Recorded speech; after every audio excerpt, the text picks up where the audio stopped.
Todo comenzó en un tren.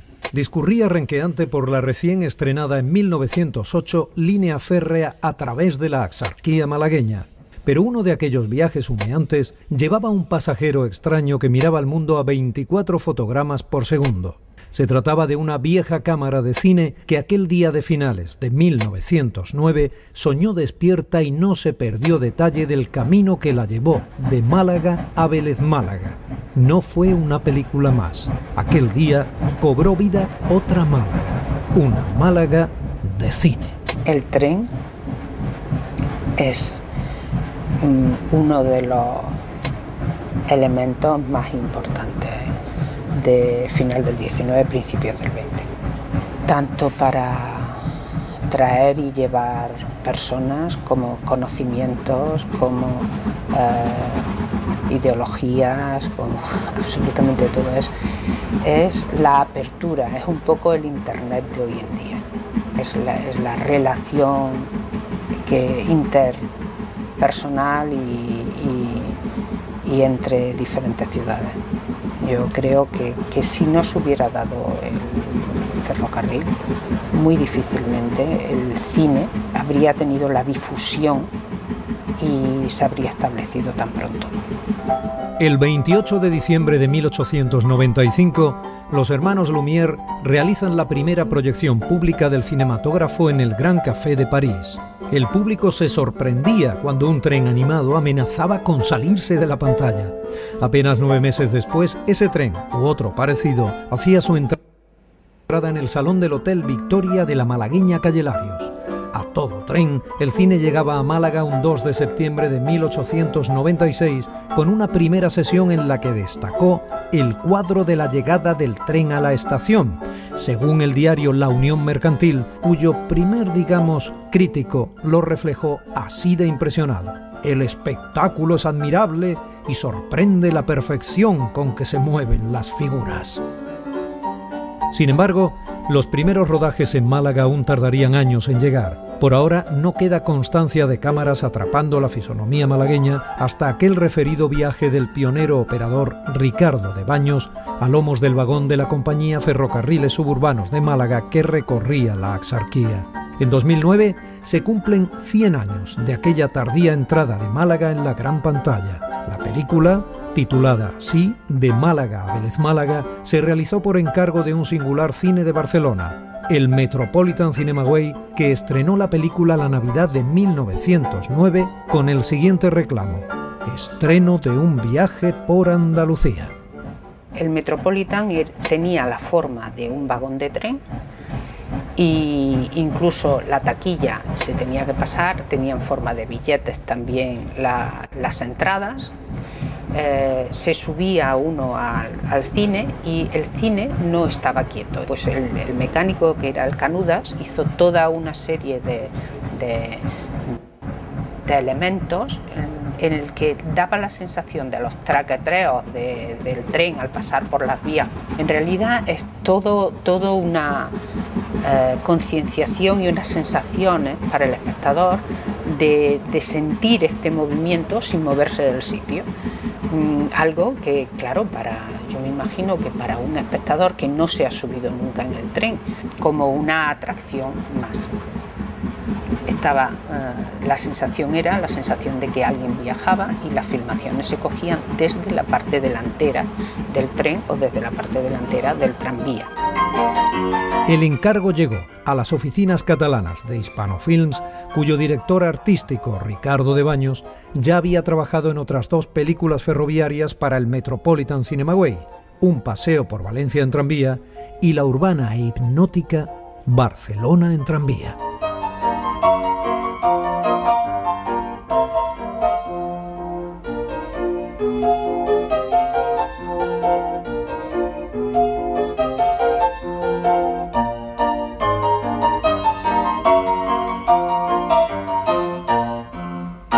Sobre la película de Ricardo de Baños, De Málaga a Vélez Málaga, esta es una película que no sobrevive, como muchas películas del cine de los primeros tiempos están perdidas por incendios o por otros accidentes de la fortuna, o porque con la venida del sonido Las películas mudas fueron consideradas ya no importantes y muchas fueron perdidas. Pero la película de Málaga Vélez Málaga era una película ferroviaria, o sea que era una película que mostraba un viaje de tren. Los trenes eran un gran poder industrial en la economía de Europa y los Estados Unidos también de esta época. Y una cosa en que invirtieron para ser una forma de advertimiento para viajes en ferrocarril era una cosa que llamaban Hales Tours, y había muchas compañías que imitaron a Hales Tours, pero Hales Tours fueron los primeros que hicieron esto. Y Hales Tours era una compañía cineasta y producían películas. El espectador entraba en una sala de cine, pero toda la sala de cine estaba disfrazado como un vagón de tren, y la pantalla parecía una ventana en el tren, y entonces las películas que se mostraban eran películas de viaje que se podían tomar en tren, y los operadores para Hales Tours fueron por todo el mundo subiendo en tren y rodando estos viajes de tren, y la idea era vender estos viajes a turistas que hicieran viajes como estas. El estallido de la Guerra del Rif provocó que Ricardo de Baños viajara a Málaga para embarcarse hacia Melilla a finales de agosto de 1909 para cubrir en Marruecos el histórico conflicto. Así fue como Baños se subió al tren con su cámara en la estación principal, en la Malagueta, junto a los actuales terrenos que hoy ocupa el Club Mediterráneo. Desde allí, la locomotora conocida popularmente como la Cochinita traqueteaba paralela al litoral buena parte de los 36 kilómetros de vía estrecha hasta Vélez, deteniéndose sin prisas en apeaderos y estaciones.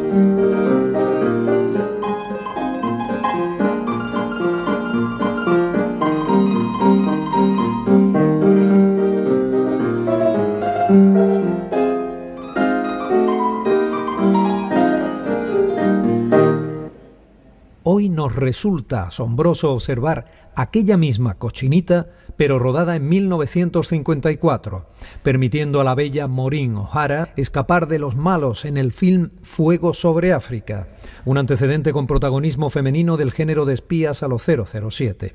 Sus imágenes son el testimonio cinematográfico de aquel tren, ya que los fotogramas de Málaga a Vélez Málaga se quemaron en un incendio que arrasó las oficinas y el archivo de la productora Hispano Films.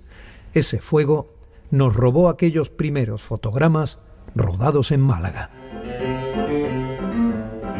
Pero hoy sabemos también que antes de llegar al viaje iniciático de aquella de Málaga a Vélez Málaga, el imparable aunque incipiente tren del cine había pasado por estaciones que tenían la palabra Málaga en los títulos de crédito.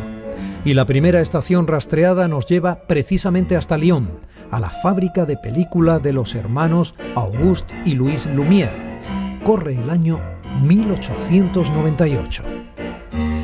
Los hermanos franceses programan un cuarto viaje a España y envían a uno de sus operadores. Aquel cámara tenía destino Sevilla, y allí filma en la primavera un documental de sorprendente título, La malagueña y el torero.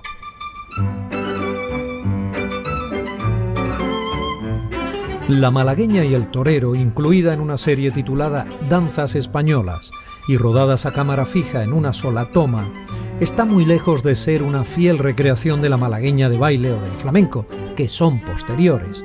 Se trata de una danza de la escuela bolera que era la que se identificaba como danza española en el siglo XIX.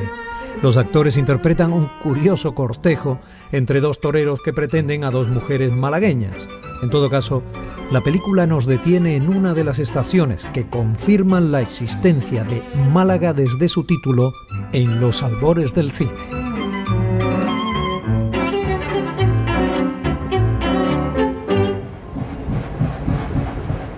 La siguiente parada de este tren de cine la hacemos en el archivo Jimeno, que contiene en los catálogos de un inquieto distribuidor pionero, George Mendel, la prueba de la existencia de una singular película fechada 2 años más tarde, en 1900, cuyo título también alude de manera inapelable a Málaga, Un bon verre de Málaga, una buena copa de Málaga, en alusión más que probable al vino con denominación de origen que ya la zarina Catalina de Rusia se encargaba de importar en el siglo XVIII. Es relevante que el mismo año de 1900 se publicase el reglamento de la Asociación Gremial de Exportadores de Vino de Málaga, garantizando el sello de nuestros vinos. Por eso es fácil pensar que aquella película aludía al caldo malagueño, o quizá planteaba una trama cercana a la ficción con un bebedor como protagonista, como ya hicieran los Lumière y Méliès con sus versiones de la película Una partida de cartas. Lo que sí sabemos con certeza es que Málaga estaba en su título. Málaga, que en 1905 volvería a convertirse en personaje de película para una cineasta aún por descubrir, que sigue siendo hoy la única mujer que ha dirigido su propio estudio cinematográfico, la parisina Alice Guy. Por encargo de la legendaria productora Gaumont, Alice viajó a España para grabar películas sonoras para un sistema novedoso de la casa francesa, el cronofón, y cintas mudas que la llevaron hasta Andalucía.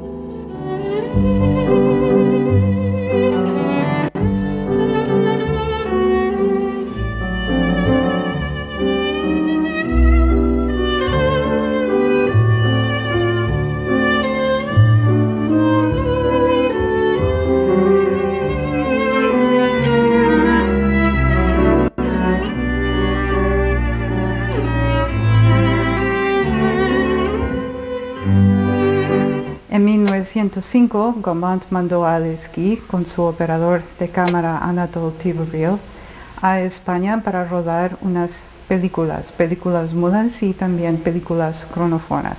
Y después de eso se fueron a Sevilla. Y lo que querían hacer en Sevilla era encontrar una Carmen auténtica y hacer más películas cronófonas, sobre todo películas de bailes gitanas y de bailes sevillanas, de bailes andaluzas. Alice rodó lo que hoy llamaríamos un remake, una segunda versión de La malagueña y el torero de 1898, y lo hizo en 1905, en el patio de la Casa de Pilatos de Sevilla, coloreando después la película a mano y vistiendo al torero con un imposible capote verde. La versión de Alice Guy se incardinaba en varios cuadros de baile que ella tituló Danzas Gitanas. Al de La malagueña y el torero lo llamó originalmente marengaro, quizá aludiendo a la también malagueña y marinera palabra marengo. Alice no vino sola en este viaje, sino que la acompañaba el operador que se iba a hacer cargo de la delegación de Gaumont en España, Ricardo de Baños, quien unos años más tarde seguiría la ruta, como sabemos, de su maestra y rodaría La desaparecida de Málaga a Vélez Málaga. Alice Guy dirigió, escribió y produjo miles de películas. Al principio eran muy cortas, de 1 minuto, 2 minutos, luego 10 minutos, 15 minutos, y luego eran largas, de 1 hora a de 1 hora y media. Hizo 22 películas de largometraje.